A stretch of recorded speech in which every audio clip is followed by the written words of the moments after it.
Jesus, we do thank you, Father, for all those gathered here today. We thank you for our county.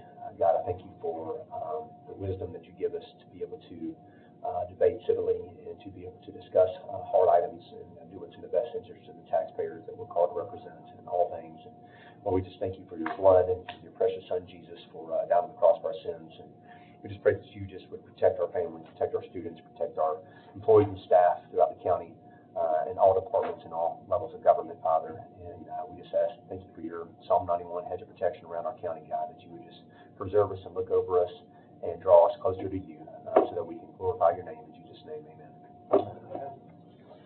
Okay, before we approve the agenda, we need to add the copy release and the encumbrances that came in over the wire, I guess you'd say. We'll make it 10D. I think the encumbrances are a separate item for information only. Oh, it is. So we had to do copy releases before we had to vote on them. Sure, the copy releases we don't vote for? We can vote for that, but not the encumbrances. Oh, not the encumbrances. Yeah. So the copy releases are what we'll Yes. take care of.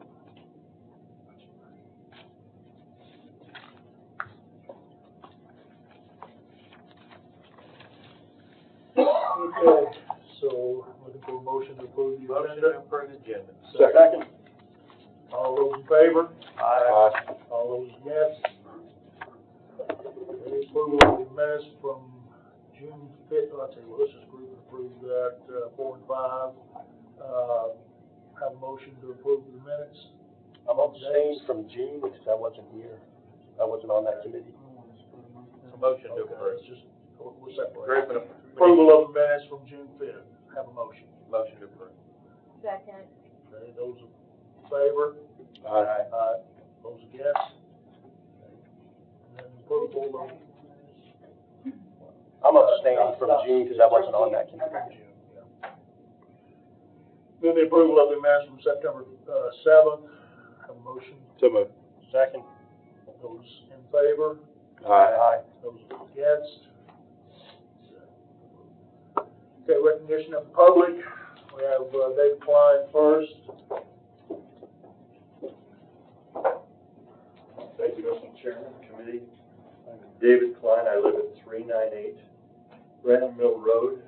And when I was going through your agenda and looking at the backup information, I realized something that now being on the commission for a year, after having anywhere from 30 to 80 pages of school expenditures that are transferred from budget to whatever, a lot of times I don't know what it is because the definitions are not there. And when I looked at 10B and saw that we had 7 pages to talk about, the 3 last pages were somewhere in the vicinity of $13 million of expenditures. And as I was going through them, I was able to identify one thing because I saw the word real. And I'm old enough to remember what a real lawnmower is. And in this line item, we were spending over $50,000 for 2 lawnmowers. Then I started going through things and I saw CEO furniture for, I think it was $40,000 or something. And, yeah, $40,208.48. And septic pumping per month of $3,300. I'm assuming that's up at Liberty Creek. But I don't know. And that's the point of my address to you tonight. You know, everybody comes to a point where they have to draw a line in the sand. And I want you to know that I would appreciate if you would send just 2.5 pages back to the school district so that we can have a better idea of what they're asking to spend $13 million on, because this is not changing from budget item to budget item. This is, I believe, from the $100 million of reserves which is the public's money, and it's spending on things that I have no idea. And I just want you to know that I cannot in good conscience represent my 8,000 citizens in District 6 or the entire county as a commissioner and approve something like this where I have no idea what it is. I mean, there are items from $1,500 to $4.5 million on this list. And I don't think most of us on the commission know what these things are for. And we cannot continue to spend the people who have put us in office, spend their money so frivolously, or at least it appears that way, because I have no idea what I'm spending it on. I feel like we're giving blank checks, and we cannot continue to do that. So I would ask you, this committee, to send this list back and let us get the backup, see what we are approving to be spent, and then we can have a civil discourse on what is the proper amount to spend, what is the proper scope of the work to be done per item. It's a lot of stuff. It's 60 items maybe, or something along that line. It's a lot of work, but if we're going to do our job, what we were hired for, what we were voted in for, we need to do it. And we need to do it expeditiously, and we need to do it intelligently. So, thank you very much. Just a question. Sure. This is the last 3 pages. Yeah. The last 3 pages have about a total of, it's over $13 million. No, it's more or less. Yeah, that's 79 items. It's almost 100 items. No, we do, because they're asking us to vote on it. No, nothing. It's for approval. But I don't know if this goes with that, I'm not sure. Bob, it says for approval. That's amendment number 2. yeah, that's number 2. This one right here, we don't have any say on encumbrances. Why is it up for approval? Well, this is not the right one. This is a different thing. We've got 2 different things. We've got copy releases, we've got encumbrances. Encumbrances are money that's already spent. And, Okay, well, I don't know that this money's been spent yet. When you guys get it's into it. encumbered, I'll put it that way. It's committed. Okay. Oh, hey, good. Yes, sir. Dealing with a broken leg, sorry, I'm going to prop up on this chair. Anyway, thank you for the opportunity to speak, Mr. Chairman and members of the committee.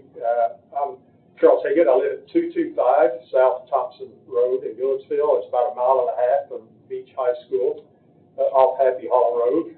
We like to call it Shackle Island around our parts. So I'm sure most of you know where that is. I'm here tonight only as a vested member of our community. I love our county, I love our community, and I certainly love our school, Beach High School.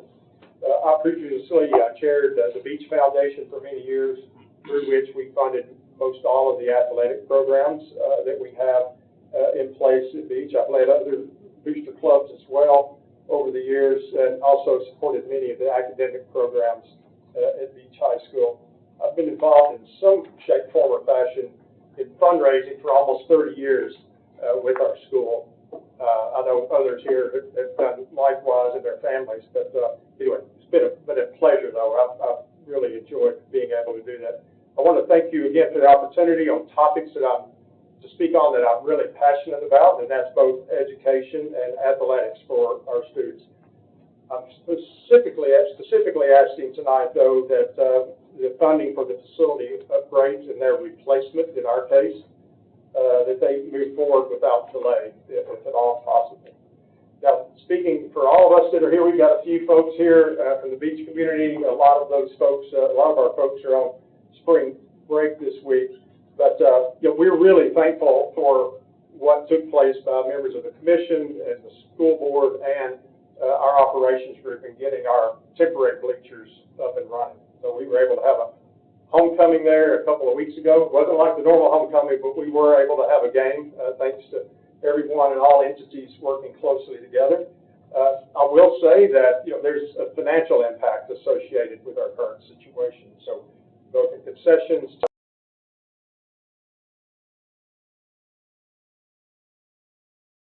there was only some really not so great temporary bleachers in place. So anyway, I think there's a lot of work there to be done.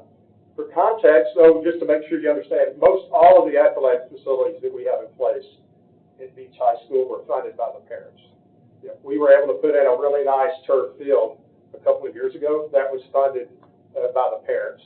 And there's not a lot of businesses in Shackle Island, if you haven't noticed. I think, when Worship's wasn't willing to pay for our turf, Worship store, but we were able to raise the money through the parents. And it's something we're really proud of. Scoreboards, goalposts, the soccer complex, the baseball fields were all funded by the parents for the most part. Ultimately, though, all we've done in the past can't overcome the situation we're in currently. We're in a bad predicament. Half the stadium collapsed, the other half being condemned, which consisted of our restrooms as well, our storage, and so we're in a real predicament and really need your help. It's sad that we had facilities condemned or that collapsed, and we're thankful that no one got hurt. I know that we all are, but if that game had been held, about a day earlier, that could have been a catastrophe for us as a county and as a community. So anyway, what we're asking is that we also think about this new standard that's been established in our recent athletic facility construction and its design. It's high quality, it's functional, and it's safe. As we travel around Middle Tennessee and the state, we see similar types of complexes throughout the state where they've made an investment in those facilities. It's really important, though, that we get started on this. We hopefully are going to advance in the state championship in football, for example. Well, we're not going to be able to touch that for a month or for a couple of months, hopefully, but we need to get started immediately thereafter to be able to play there next fall without further financial implications. It's really more than football, though. I want you to hear that. It is more than a soccer game in our complex and more than a baseball game. It's about setting standards of how we do things in our community and in our county, in my opinion. Again, I've traveled to other schools over the last 3 decades, and I've seen them make considerable investments in their athletic facilities, most of which were not funded by the parents. Lastly, I want to say, in my opinion, which research has proven that athletics are equally important to academics. I went as far as I possibly could in school. I'm all for education. I'm not saying that athletics is more important than academics, but I am saying it's very important, and it's a very important part of our community. These facilities are the lifeblood of our community, and I look at Hendersonville and other facilities throughout our county, and it's the lifeblood of those communities as well. It's where people gather multiple times a week. In our case, at Beach High School, 2 middle schools, the elementary school has a team, and our high school and JV and freshmen, they all play on those fields, and we all come together as a community multiple times on any given week. So tonight, again, I'm asking specifically that you approve the proposal before you.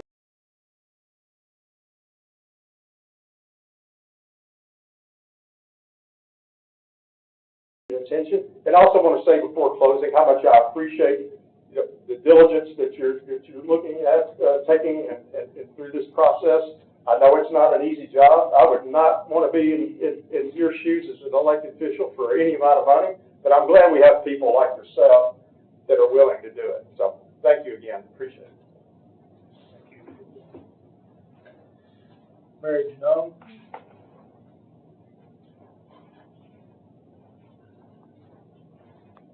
My name's Mary Janone. I live at 1100 Lockville Road in Gallatin, and I'm here as a citizen of my district. I want to talk about the overcrowding at Gallatin High School.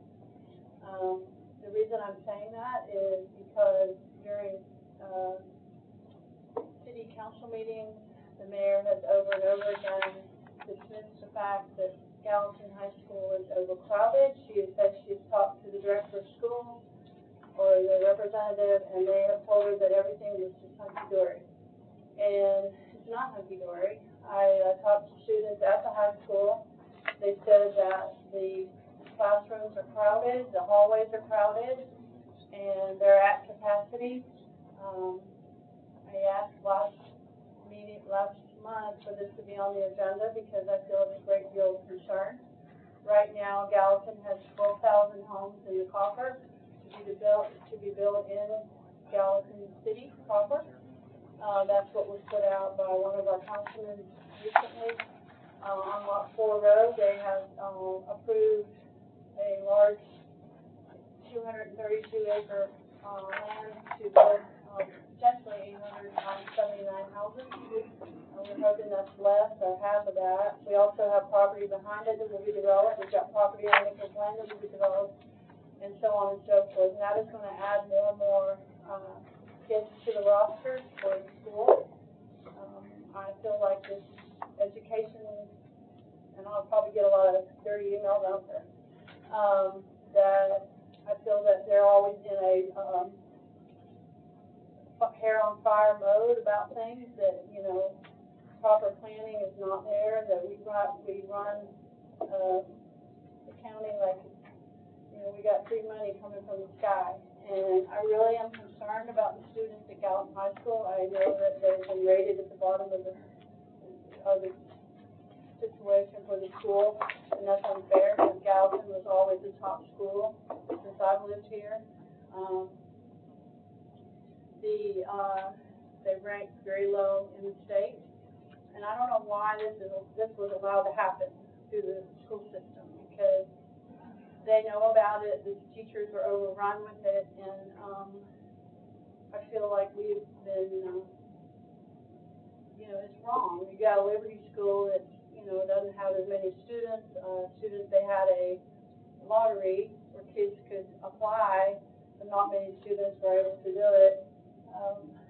But we also have other schools that are not at capacity, and that goes for all the little kids too. We've got another school in the district, Guild Elementary, that's got problems too. So I want to know what they're going to do about it.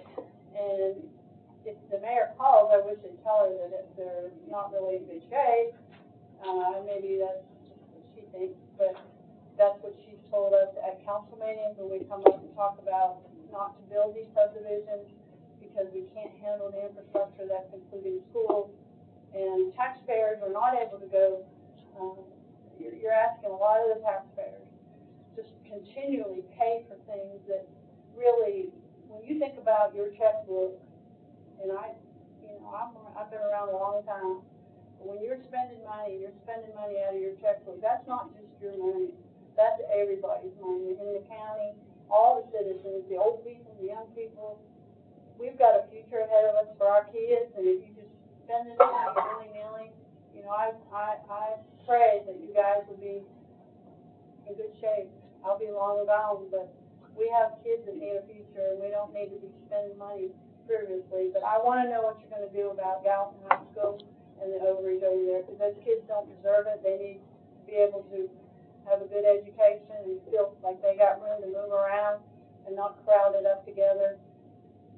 And that in itself too causes problems with fighting and things like that. So please listen to what we're saying. I'm here just as myself as a citizen. I'm not here as a commissioner. I'm here to tell you that enough is enough. Okay?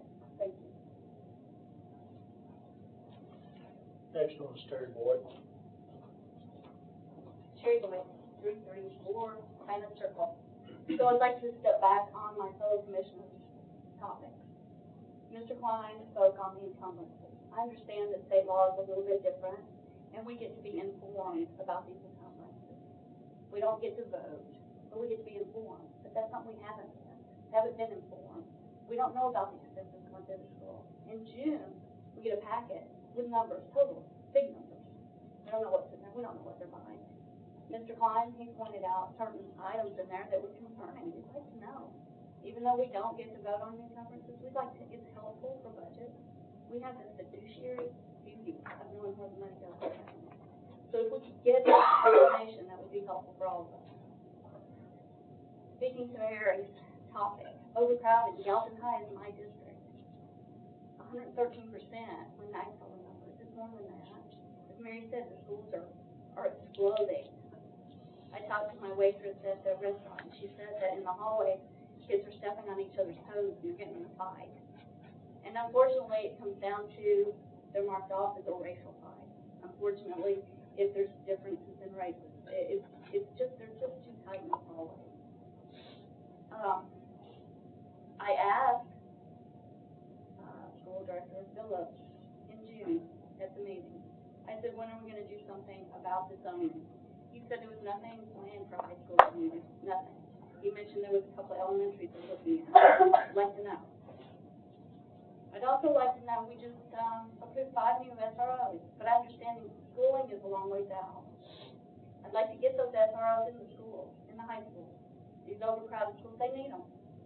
I understand that local PD, at least Galveston, they have to come in and help the SROs that are in there. So when do we get these trained? How many are coming in? And when can we get these schools spread out more? Some questions. And then I wonder about releasing $15 million from reserve. Now look at TISA. And I know that the teachers get a raise, and I'm thankful. They need the raises now. We're going to give them $50,000 starting certified teachers. I'm not sure on the year coming, in a year or two. Why don't we give them to them now? We got $15 million sitting out here we're not doing anything with. We're going to put it on bleachers. Our teachers need raises. They're going to get them. State said they need them. They've given us, is it 2026 to give them to them? But they need them now. We're, why are we building, was it say Shining? Why are we building Shining when we got needs? So I want you to think about that when you vote, when you discuss it. Thank you. Closes recognition of the public. I don't have a report. Mr. Mayor, do you have one? No report, Mr. Chairman. Report from the Director of Schools? Yes, sir, I got one. I'd like to talk about facts for a few minutes because I feel like I got to defend the honor of Gallatin High School. Gallatin High School is not the bottom of Sumner County. It's not the bottom of the state. In fact, Gallatin High School students earned over $6.5 million in scholarships last year. 70% plus pursuing post-secondary options, a 96.5% graduation rate, 100% for English language learners, 92.3% for economically disadvantaged students, 95.7% for Black, Hispanic, Native American students. 11 career pathways, programs to support Sumner County with law enforcement and first responders, one of the first districts in the state to do that, one of the first schools in the state to do that. A full slate of honors, advanced honors, dual enrollment, AP courses. Last year, they were recognized as a Level 5 TBOS School for Growth.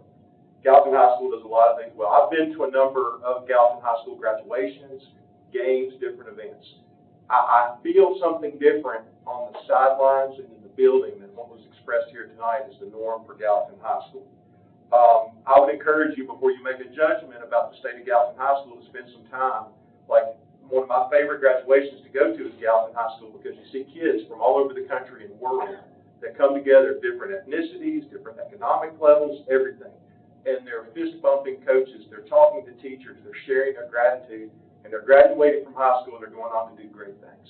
So, I'm going to always be passionate about defending our schools. It's great to see our Beach High School mentioned here tonight. Another school that does a lot of great things, a lot of pride at Beach High School. I actually happened to be there when the first stadium was built, or the home side was built in the 1980s. My job was not to get Worshams to fundraise. My job was to go down there and time buy Cokes and cigarettes and bring them back up to the work. It's an 8-year-old. But the pride is evident in each of our communities. I would point out that a lot of the houses referenced tonight aren't online yet. The reason that we built the Liberty Creek campus was to give us the capacity to capture growth over the next 10 years. Our student enrollment declined this year for the first time in a long time. I shared with you historic enrollment. If you'll look at that, you will see that a couple of years ago, around 2021, Gallatin High School was up almost to right at 1,792 students. At the end of September, they were at 1,684. Beach High School a couple of years ago was at 1,687. Now they're at 1,476. Hendersonville High School is under 1,500. Station Camp is at 1120. Portland High School now is bigger than Station Camp High School. We got plenty of room to catch development as it happens in the Gallatin area. But you don't want to rezone until it warrants it, and we're seeing that the population decline. Now, the population in Gallatin is going to go back up again in a couple of years, but with interest rates of 7.5%, and with the cost of homes being what they are in Sumner County right now, we are seeing a slowing of school-aged children moving into Sumner County. That's not going to be forever. When interest rates drop, it's going to pick back up again. House prices may drop a little bit, but those are the facts that are out there. School board is constitutionally elected to make decisions to allocate and spend the money in their budget that's approved. So encumbrances, just to clarify, are things that were purchased that are encumbered. They just haven't arrived and the PO hasn't been closed out yet. So some of those things are carryover, but those were all voted on and approved by the school board based on the budget that was approved by the county commission the previous year. Compensation plan will come to the school board in January for approval, and I'll be happy to come and share that over. We're going to do some short and long-term planning. Yes, we do by state law by 2026. We were supposed to look, I don't know if it's state law, the governor said we need to be at 50,000 by 2026. We will, some schools have already, y'all are already feeling the pressure of Robertson County with raising the initial pay of sheriff's deputies. Robertson County also went to 50,000 for starting teachers. We're going to have to do the same thing probably for next year. That's about a $4,400 lift from where we are now. That's about $18 million. So yes, we have 15+ million in reserve to move, but I think as we've talked about in this room and budget and everything else, you typically don't want to move reserve funds, non-recurring funds, to recover recurring expenses.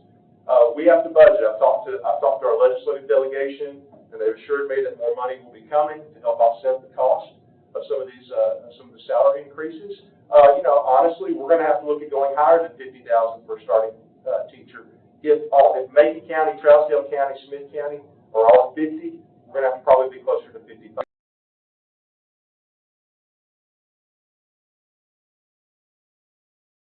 Over here with all of our staff, we have great people. To keep them, we're going to have to be competitive with other industries.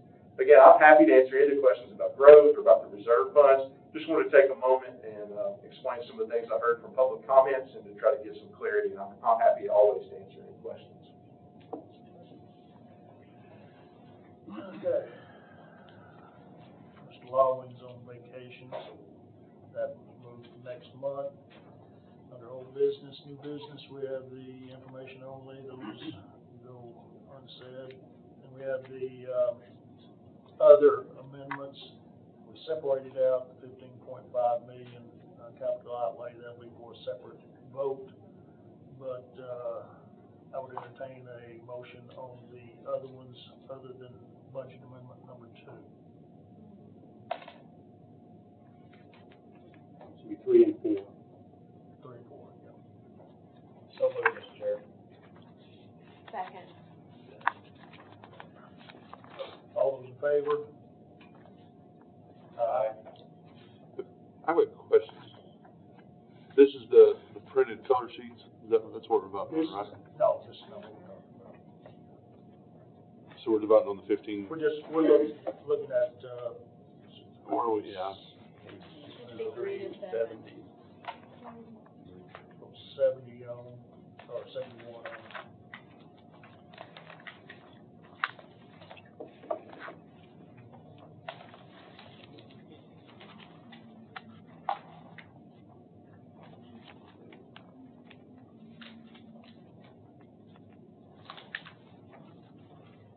You already taken the vote, Mr. Chairman, I'm sorry. Well, I'll stop the vote if you want to discuss. We finished the vote. You have anything you want to talk about? That's right, I'll go ahead and vote aye. So all those in favor, say aye. Aye. Those against? Okay, that's unanimous. And then, we have the 15.5. Now, this one right here, I've been asking for a listing of all the capital outlays. I got this, and there are 5 things on here. 2 of them are taking care of my insurance money. That's the roof for station camp and the floor.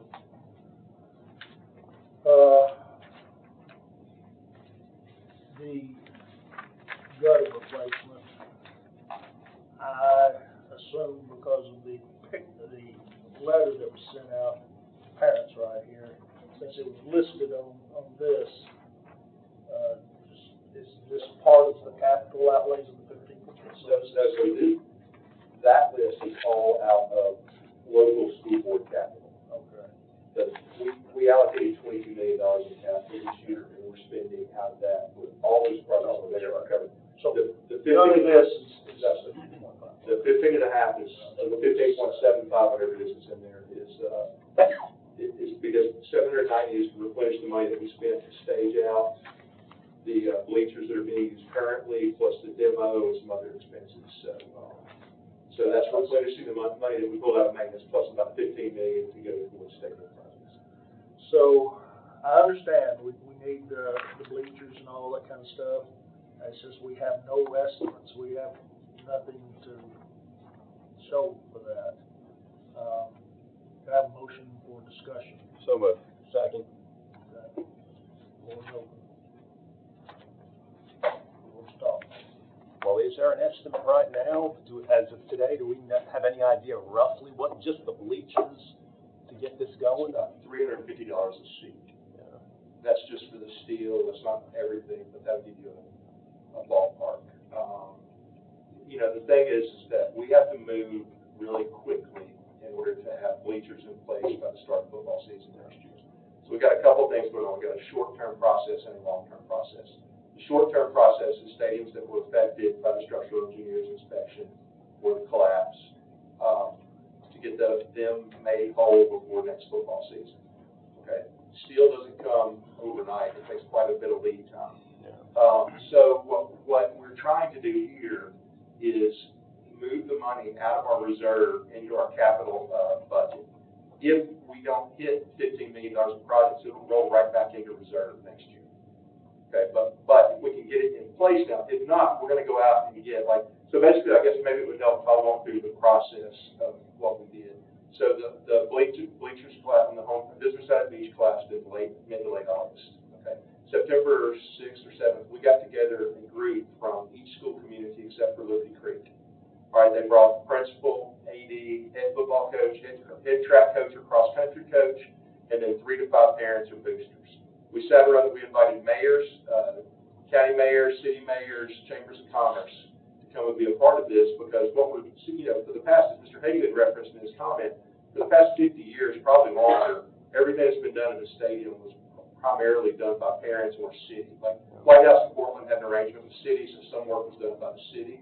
Gallatin, Hendersonville absolutely do too, but the bulk of it's been done by the community.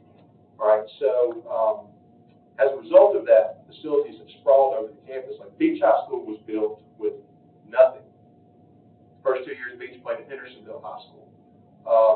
In fact, the Oak Ridge boys did a fanfare concert to help pay for the home side bleachers. That was around 1982, I think. But over time, what happens when you do this, you don't have accessibility.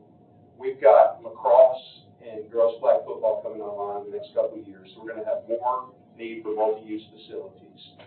We have things now, when we added athletic trainers, I think 2010, 2011, most of them began working out of the football locker room because they had space, and most of the athletes that they were seeing were football players. Now we need to create space for athletic trainers. So some schools have good space.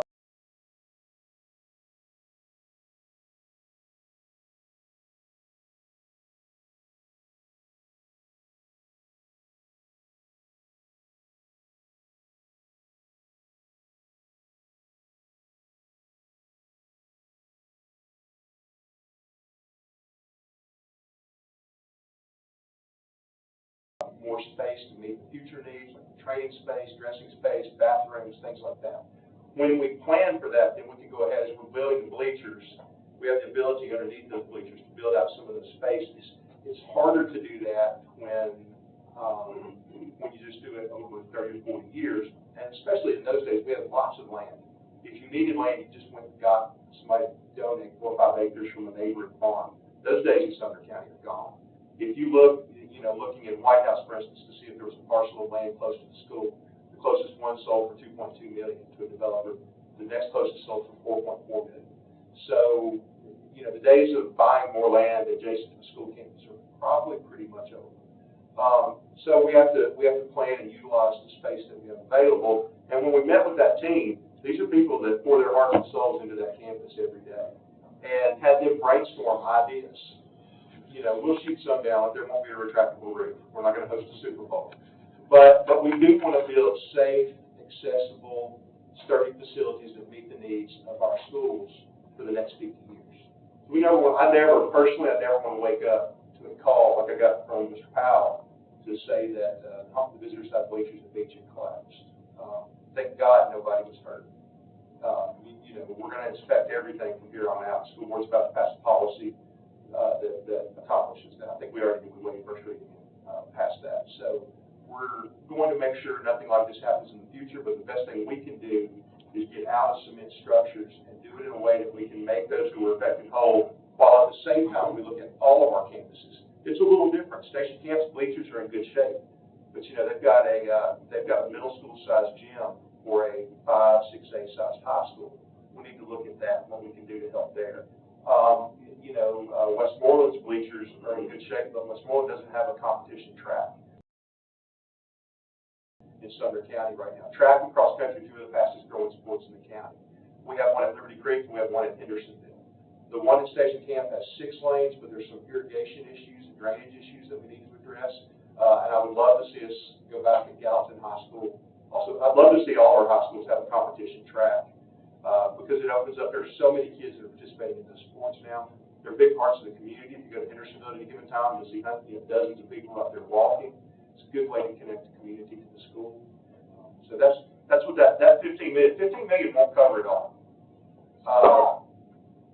I don't know if we can spend all of the 15 million the first year, but I would like to have the ability to be able to do it in case we can go ahead and get ahead.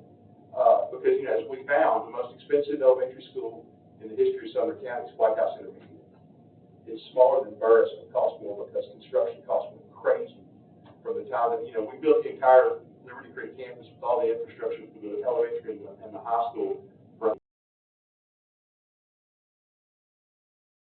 around 150 million. That's just the difference in construction costs. So likely construction costs will go down some in the next few years, but like everything else, it goes up like a rocket and down like a feather. So you're playing the uncertainty of future construction markets. So but the main thing, step one, short-term plan, is to make sure that Beach, Portland, Hendersonville, and White House are able to be made whole with their stadiums for next year for the start, and then have a process in place to begin to look at long-term things. Some of that includes moving stadiums on campus that are now off campus. We have 3 schools with stadiums off campus: White House, Hendersonville, and Gallatin. Those are community-based questions, and that's why we wanted mayors and chambers and things like that, because it's one thing to say it's better to have a stadium on campus because of security, everything else. It's another thing when you have a place like, I played football at White House High School. That stadium's been there since 1976. It's really part of the history.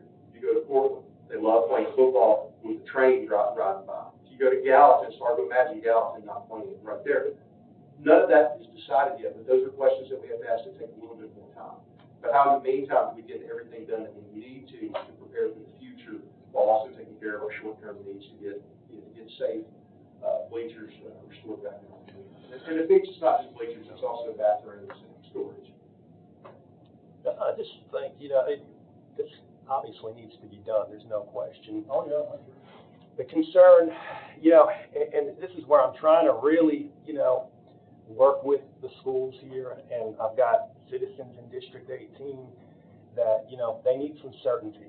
And what I mean by that is when they come home at night from working, they need some certainty that their checkbooks are going to cover their living expenses. So it's not about they don't want to, none of us are against schools. I've never been against schools, and the people I talk to are not. Their concern is there stuff that the schools maybe, and I'm not talking about bleachers because no one's really disputing that, but is there stuff in your long-range plans that maybe they can say, well, this could wait another year, this could wait another couple of years, is there stuff that we can just put off, maybe that when the economy and stuff starts getting better and hopefully prices of things, just general things in life for people go down, that they can, catch up. And that's the big concern.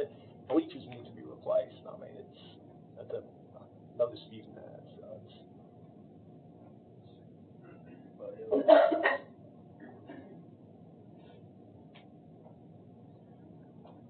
So I'm not a member of this committee, Mr. Chairman. I'll speak.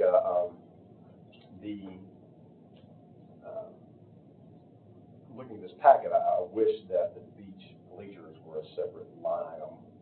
Obviously, they need to be addressed immediately. The questions that I've heard from constituents is, I spoke with Chairman Hines, as he couldn't be here, is, again, I wish I don't know if that's $2.5 million expense or $1.5 million. I don't know what this expense is for here, but I will say that I'm reticent to have a trust issue with the school board's decisions on. I give you an example of the Polarises that were just purchased.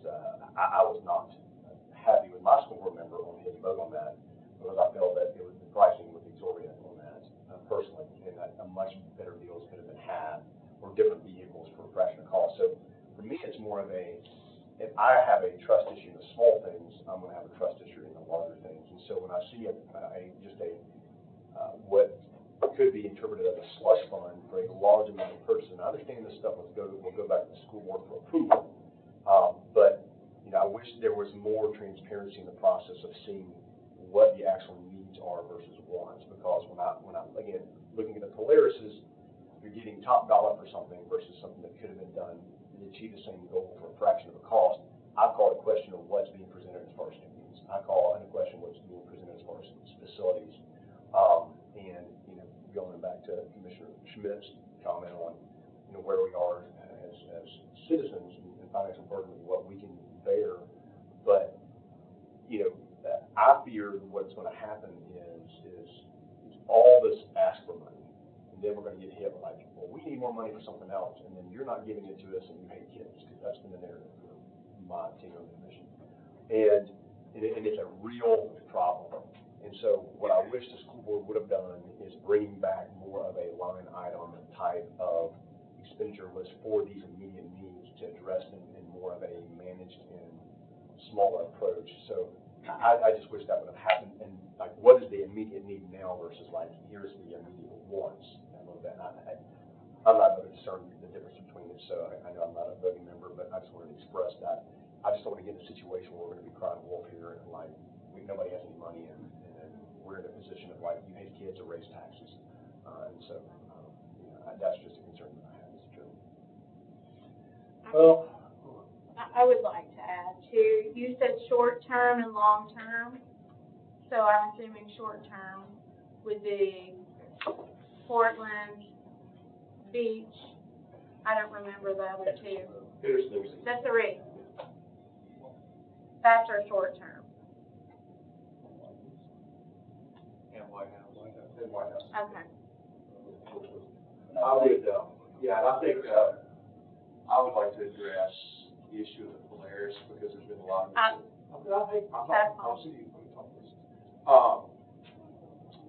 Mr. Chairman, point of order. Okay, I'm sorry. Who's running the table here? I apologize. I don't think we have gavels And I to would give out also this like time. to add, Sure. since we have no list in order of what project first, et cetera, if you are working, you said from a short term and a long term, and a long term would be updating all of the facilities. The $15.5 million, do you think would cover your short term, or do you expect it to go into your long term? I expect it'll cover the short term. I don't think it'll. But you have no estimate. Well, what I would explain when I explain the process, when we met in September, I've given all of those documents to our architect to work through with the intent of getting the short-term pricing back first. But when you're talking about, like, it's not just go down and start building bleachers. You have to have demo done after football season's over. We have to do topographical and surveying.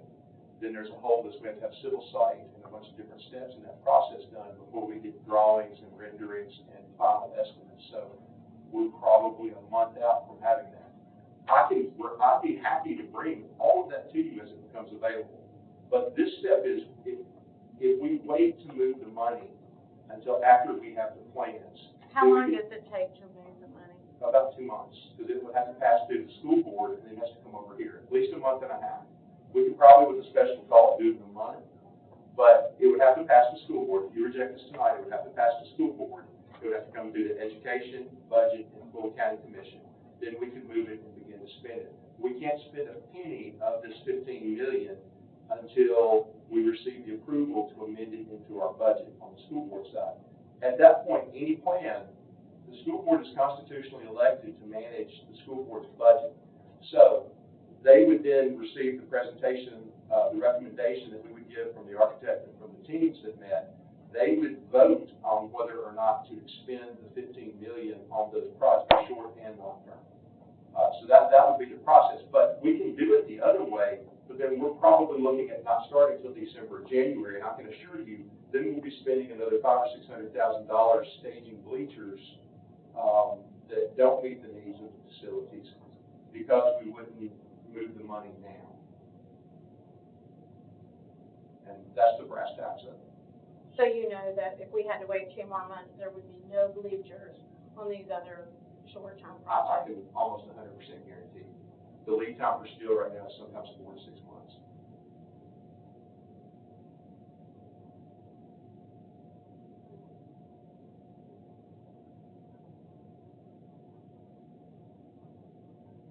Mr. Chairman, if I may, the director of schools made comment that there was some short terms and he was hoping to get stuff done at the locations where the bleachers are.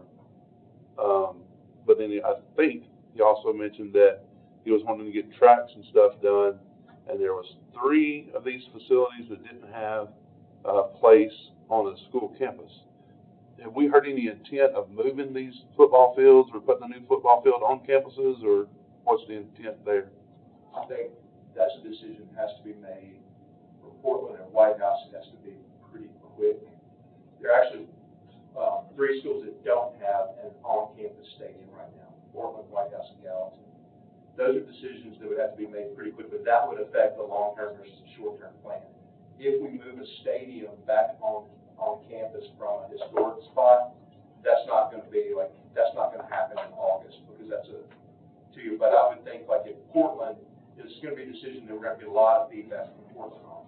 At a minimum, we're going to have to go back and repair the bleachers, or replace the bleachers on the home side of Portland, because that's a historic stadium that Sumner County owns that we could still use for junior pro football with the city, for junior high, or for middle school. There would be a lot of uses. Mr. Haygood referenced earlier, football games are not just played on Friday nights. You've got middle school, 9th grade, JV. We will soon have lacrosse, and I'll be honest, I have no idea what season lacrosse plays, if it's fall or spring. Either way, you're going to have a lot of usage of the facility, plus girls playing football. So multi-use, multiple places is going to be a thing. So I would envision a place like, I think Portland would get some time to make a long-term decision by replacing the home side bleachers now, while we make a longer-term decision about future stadium. Because I think, like, that stadium sitting in the middle of Portland is worth being a part of continued use for Portland, even if long-term we go back to campus.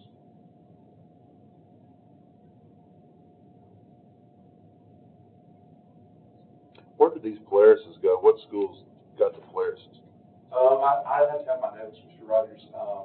Westmoreland, Beach, White House. I can't remember what school. I can get you an answer on that.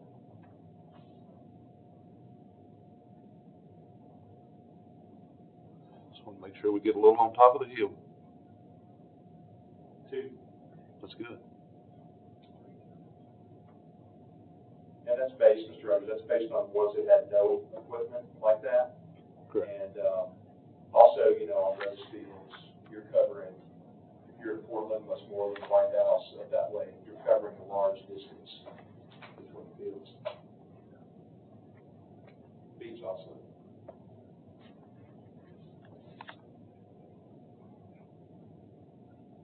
So, and Mr. Chairman, does the school board not have ample operating money and capital where we can get surveys done, and we come back to a rendering drawing. I mean, they did this great presentation with Liberty Creek, many times before the bond was signed, I believe, if I'm not mistaken. Is that something we could ask them to do this time? Well, that was one thing that I saw in here, they got, $42,000 for survey work at beach. And then, let's see, demolition. Mr. Brown, we got the survey and the demolition was approved. Okay, the demolition, is that for all? That's for all of them. All of them? Yeah. Yeah, we just have to wait. There's various times we can start, based on who's in the playoffs. I mean, hopefully Beach will make Illinois State Championship, so those will be started later, because all first 4 rounds of playoffs will be at Chappell Island. So some others, like for instance, looking at records and where we are, Portland, White House, and Hendersonville still has a chance to play some home playoff games. White House and Portland will be traveling if they make the playoffs, unfortunately. Yeah. So, basically as soon as we're set up, we're queued up once they actually have gone out this week, and tomorrow they're taking the aluminum parts off the condemned part of Portland. They've done that at Beach and Hendersonville. That'll speed up the demolition process a little bit. And that's, if I could answer Mr. Rogers' question, we can bring all those things to you, but in my mind, it's more important to get the money lined up so that we can move quickly through the school board process to get the plans approved. I'd be happy to bring back and show it to you with the estimates. I mean, me personally, I get it. It's constitutionally elected officials and all that. I get that, but I just don't like writing a blank check and not knowing what we're going to get back in return. And I sit on those bleachers every Tuesday night in Portland. So, and I get it. I mean, when I was in marching band, it was always the band people that was responsible for the stadium. We couldn't get anything from school board. It was an after school event. Us parents had to, or my parents had to do it, and now that's kind of the same thing that we're going through with our son. We don't even buy uniforms for our kids. But I'll leave that where it's at. So I understand there's a need there, but we didn't get to this place overnight either. So I think, personally, I would like to see some renderings and what we're going to get for $15.5 million. And I hate it that we have to vote all up or all down. But I mean, we have several millions of dollars sitting down here with about 2,000 students at Liberty Creek. So it's hard for me to say, yeah, I'll give 30 cents of tax dollars and not know what I'm getting in return. Because that's in essence what we're doing. 30 cents. 30 cents. 30 pennies. So. Yeah, I'm playing devil's advocate here. It's just a thought that crossed my mind, and I may be off on this, and if I am, tell me, but the other week I heard that, the Sheriff's Department gets so much money and gives back so much money every year, so we're essentially overfunding some years. Sheriff's Department, if I understood correctly, it's like $1 million a year maybe. What's the difference here? And like I said, I'm playing devil's advocate. We're giving the Sheriff's Department X number of dollars each year, but he's giving back so much of it. So I guess I'm saying, essentially that's what we'd be doing here, possibly. We don't hate to say give him the money, but forward the money if they don't use it. I'd like to have a vote to suspend the rules to allow Commissioner Jones to talk. All those in favor? Aye. I just want to make a statement and ask a question also. I appreciate what some of the commissioners have brought up, Commissioner Bergdorf, splitting the long-term, short-term plan out. I would like to see what exactly was underneath the short-term plan. And some of the other commissioners made great points also. But one thing that stuck out to me was the timeline for The project is, I always look for the person that's screaming the sky's falling, that this has to be voted on tonight. Here we have it again. And it's all about the timeline scheduling for the steel. I'd like to see that driven. I mean, I'd like to see what the timeline for the steel is. I think a proposal for what that is what's being, all those decisions being hung on, and then you come up with several great points of why you don't have enough information to vote tonight on this. With a better presentation, line items like Commissioner Mansfield pointed out, and with the timeline for when the steel could be ordered, that's what drives everything. And I don't think you can vote on hearsay on something that important. That needs to be ironed out.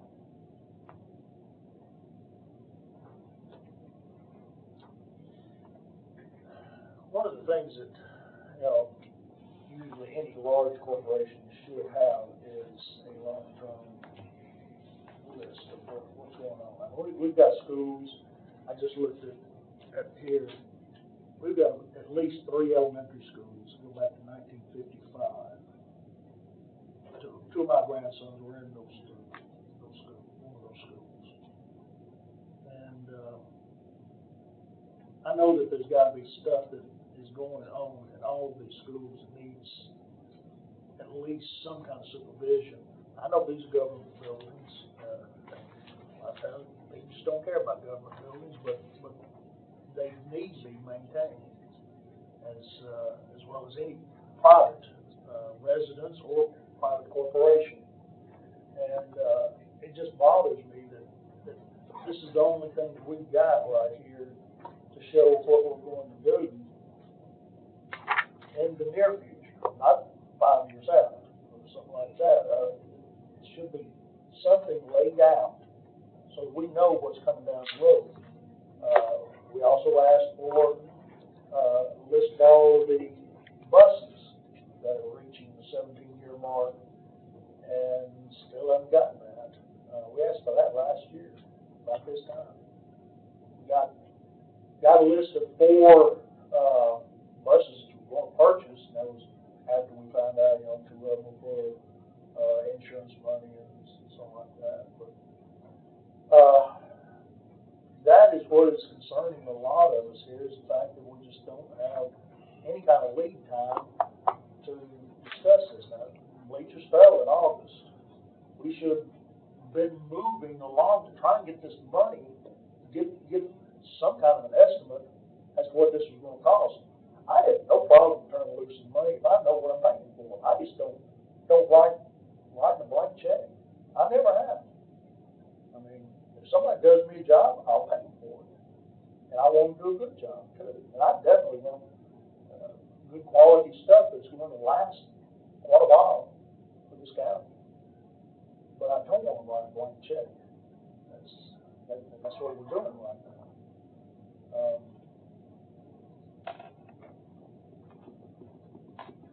Anybody else have any discussion? When did the school board take over and start doing upkeep on athletic facilities? Because it's my understanding that I believe that about this time last year that Beach, I think, band boosters had to pay or had paid for the tower, for the conductor's tower or something on the band's practice field. There were some questions going on with that. I believe there were some questions going on with, obviously, the Gallatin Green Wave renovation. There were several stakeholders in the community that paid for that, several amounts of money of that. When did all of a sudden the school board say, yeah, we want athletics? It's been a mixed thing over time. For instance, Gallatin County, since 2014, we've invested over $100 million in renovating Sumner County facilities. Some of that, especially like in Portland, we saw a lot of renovations at schools here that were 50 years old. Jim Brown, a number of others received renovations since then. Since about 2018, we gave each school $200,000 capital to spend locally. Different schools have met, they assess their needs on campus. Now, I'm not sure specifically about the Beach High School band tower, but the county paid for most of those, unless the band wanted something that went beyond, like someone, so they have more of a storage facility with it based on what their needs were.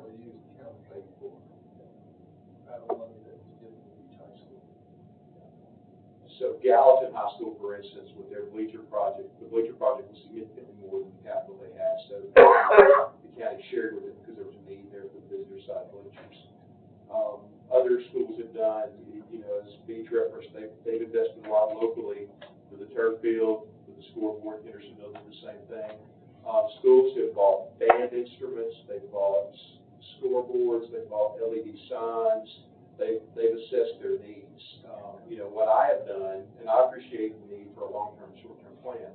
What I've done, I just finished at the end of September, meeting with every principal. I had them submit a capital plan. A lot of the items that are on that list are things that came out early enough for us to begin to move.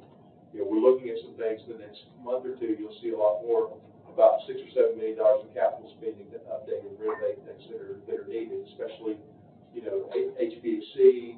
We got a chiller tower going at Westmoreland Middle School. There are a lot of things. So I want to be clear that this is all outside. This is in money already allocated by the school board for capital projects. The 15.8 million, 15.7, whatever it is, million is coming out of school board reserves to be amended into our budget. But I don't know as much as it's writing a blank check as it is moving money from savings to meet the needs of an emergency. So in meeting the needs of the emergency, we still don't know what the cost would be. Because I think I figured it up right. 42,000 seats is roughly what, 15 million to give us? 42,857 seats. How many seats are we replacing that's damaged? Do we know? Well, that's $350 for the seats. That's the steel and everything. That's not counting the tilings and. I thought it was. That's for the steel and some of it. I mean, that's not an accurate. They told me, asked them, how can I ballpark what the stadium cost? And they said about $350 a seat. That's for the actual bleachers. It's not counting, some of the cement work, some of the other work. And that's what, I understand. I can't give you something that I don't know, and I'm waiting on the architect to get back with pricing. So when something else happens and we have another emergency, where does the money come from for that? Is the reserves? How much do you have in the reserves now? So if we keep 2 months in reserve, as comptroller in Sumner County policy, 2 months of operating expenses for Sumner County schools is $56 million. We had about 67 that we could access, so about 11 and a half beyond the $56 million to keep in reserve. I feel like from where we are talking to Mr. Long and where we are on sales tax collection, property tax collection, and what that we're going to come in higher than that. So I feel comfortable going below the 2 months, slightly below the 2 months operating expenses. If we take the $15.5 million, it takes us to about $51 million instead of $56 million, which is where our 2 month mark would be. Again, those aren't hard lines drawn in the sand. Those are best practices from the comptroller in Sumner County policy. But we don't want to get too far below that. It's $1.8 to $1.9 million a day to operate Sumner County schools. The rest of that, when you hear $120 million reserve or $110 million reserve, the rest of that is things like school nutrition reserves, money that's connected into the budget. It's the convoluted aspect of the way schools are funded. But so it's about $67 million in accessible money, keeping ideally around the $56 million reserve to have that 2 months. So, if we did another emergency, again, the reason you have reserves is for emergencies.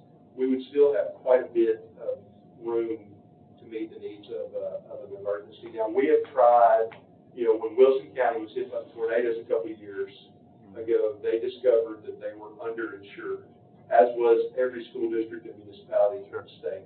Since then, we've all upped our insurance, so we wouldn't face some of the struggles that Wilson has faced, where they had to really dip into their reserves to cover because they just couldn't come back and build a school for what they had insurance money for.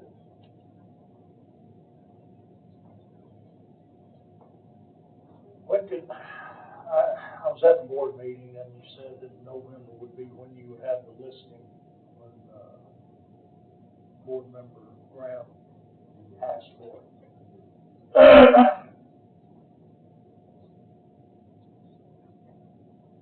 Is there any way that we can get that expedited? And what I tell the member is expedite. I'm gonna push as hard as I would love to have it today.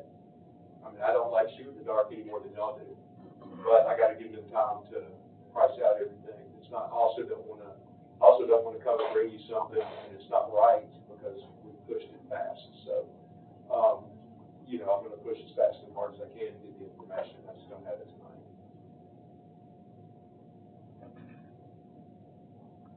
Any further discussion?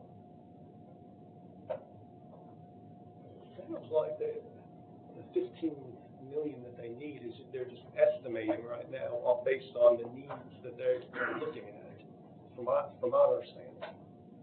But we really don't know. That could go over, that could go higher, it could go lower.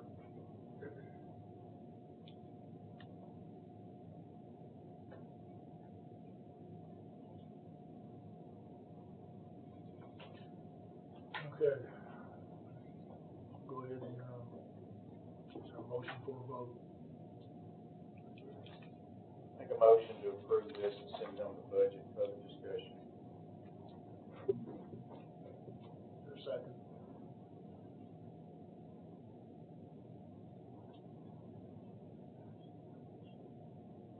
Fails for a second.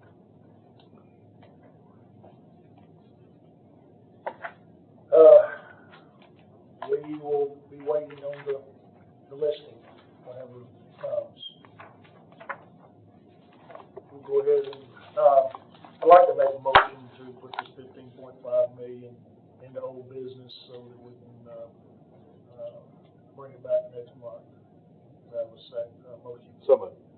Second. All those in favor? Aye. We move on to the overcrowding at Galvin High School.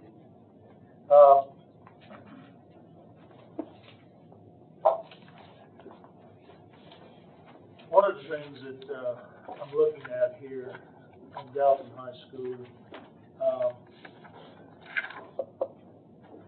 they are at 139% core capacity, meaning they're having like what, 4 different lunch periods, something like that. Cafeteria is the main place for the, but as you also see at Galvin High School is, first semester is their larger number. They have anywhere from 40 to 60 kids that graduate early. That number drops. I think last year they finished right around 1,600. So, which brings that the core capacity is a little bit fluid based on student enrollment. The other thing is at 98%. That was last year, and I noticed it went up this year, so it's about 99%. Because, you know, it's actually like at the end of September, we were at 1684, which is the same ballpark as last year. And that number tends to drop a little bit over the course of the semester. And it'll drop 40 to 50 in December. Now, being at Hunter's Lane, when I was there, we were 2,200. We were stretched to the max. I mean, we had a lot of floating teachers. Teachers had to give up their classroom during the planning period, roll in there on their audio-visual card and teach class. It was bad.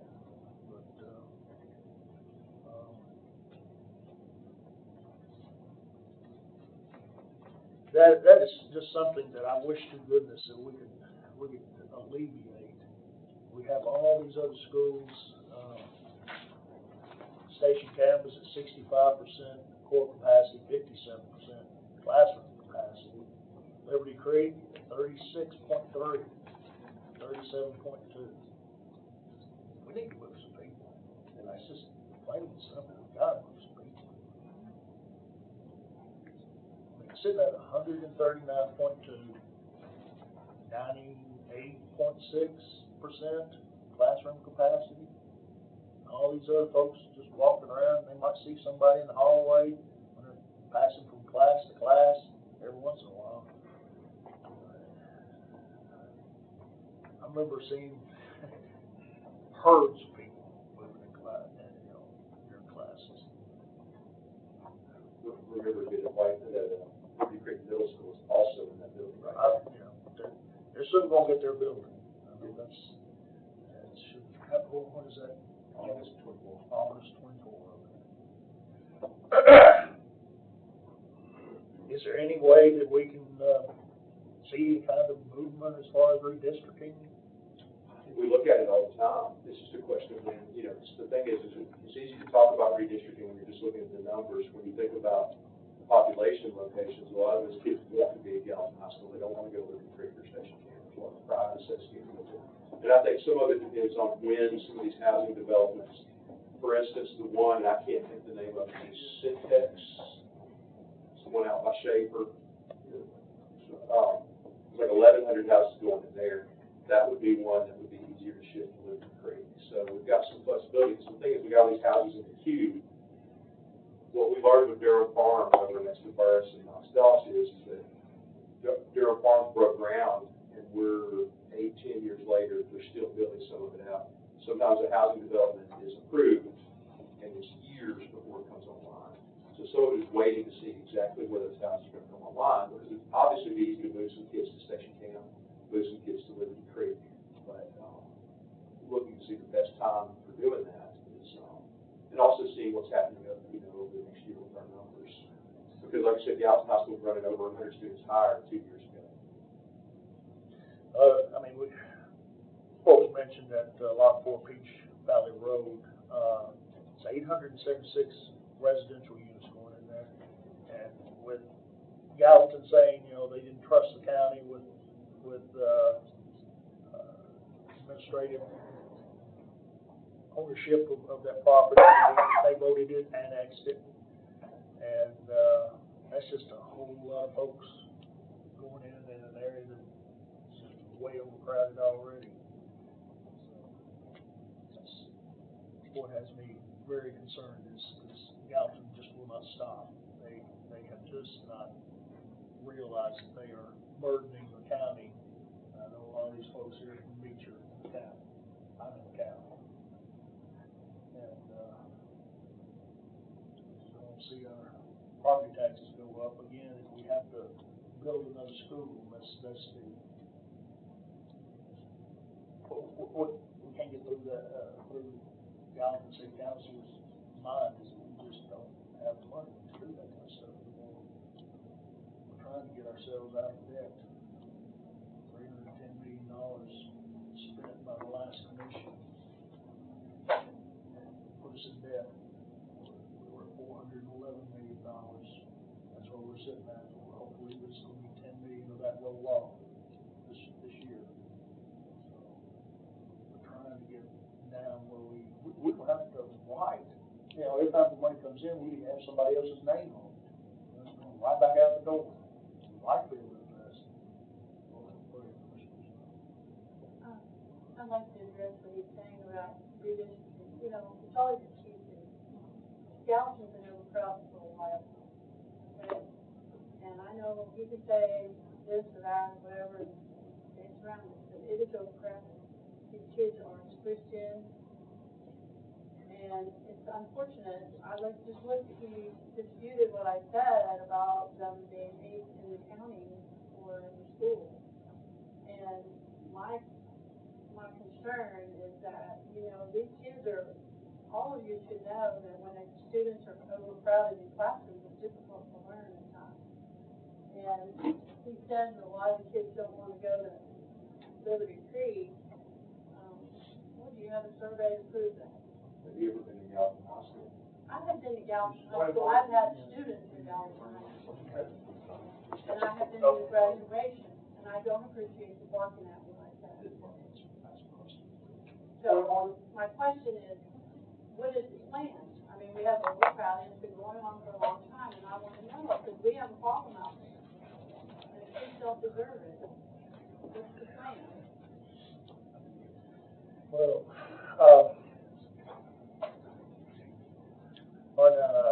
we'd just like to know if the school board is going to do something. We've got to alleviate this problem. The cities may grow, but the county's going to have to pick up the tab. That's the issue.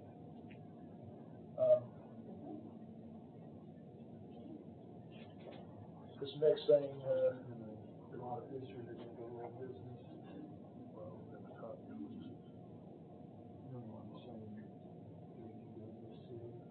I'll go ahead and move.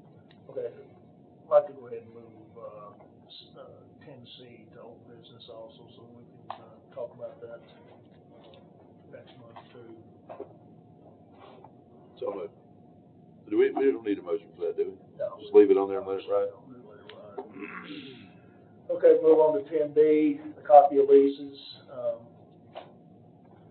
Do I have a motion to approve those? Motion. Second. All those in favor? Aye. Carries. Move to adjourn.